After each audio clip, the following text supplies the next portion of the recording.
அனைத்திந்திய அண்ணா திராவிட முன்னேற்றக் கழகத்தின் தலைவியாக, மக்களின் தலைவியாக, உங்களின் தலைவியாக, நாளை எதிர்காலத்தை மாற்றியமைக்கக்கூடிய வல்லமை பெற்ற சிறந்த தலைவியாக என்றென்றைக்கும் உங்களோடு சேர்ந்து பணியாற்றுவேன்.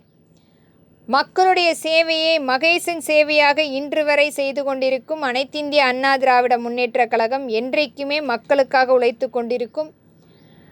மக்களுடைய அனைத்து பிரச்சனைகளையும் எடுத்துரைத்து மாநில அரசிடமும் மத்திய அரசிடமும் முழுமையாக கொண்டு போய் சேர்த்து கொண்டிருக்கிறோம்.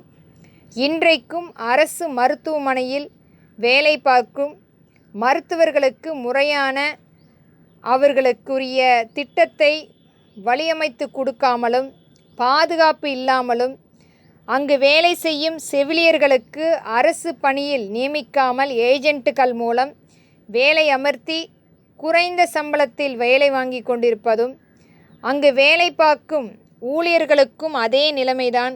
இந்த முறைகள் மாற்ற வேண்டும். அங்குள்ள குறைந்த மருத்துவர்களை கொண்டு அங்கு வேலை செய்வதால் மக்களுக்கு மிகப்பெரிய ஒரு கடினமான சூழ்நிலை ஏற்பட்டிருக்கிறது. அதிலும் மருத்துவர்கள் மிகப்பெரிய மன உளைச்சலுக்கு ஏற்படுத்தி அவர்களுடைய வேலை சுமை மிகப்பெரிய ஒரு கடினமான காரியமாக இயங்கிக் கொண்டிருக்கிறது. ஒரு நல்ல சேவையை செய்ய வேண்டும் என்பதற்காக படித்து வந்த மருத்துவர்களை அச்சுறுத்தும் வகையில் இந்த திராவிட மாடல் நடந்து கொண்டிருக்கிறது.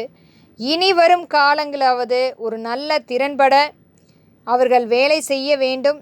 அவர்களுக்குரிய திட்டத்தை கொண்டு வந்து வடிவமைத்து கொடுக்க வேண்டும்.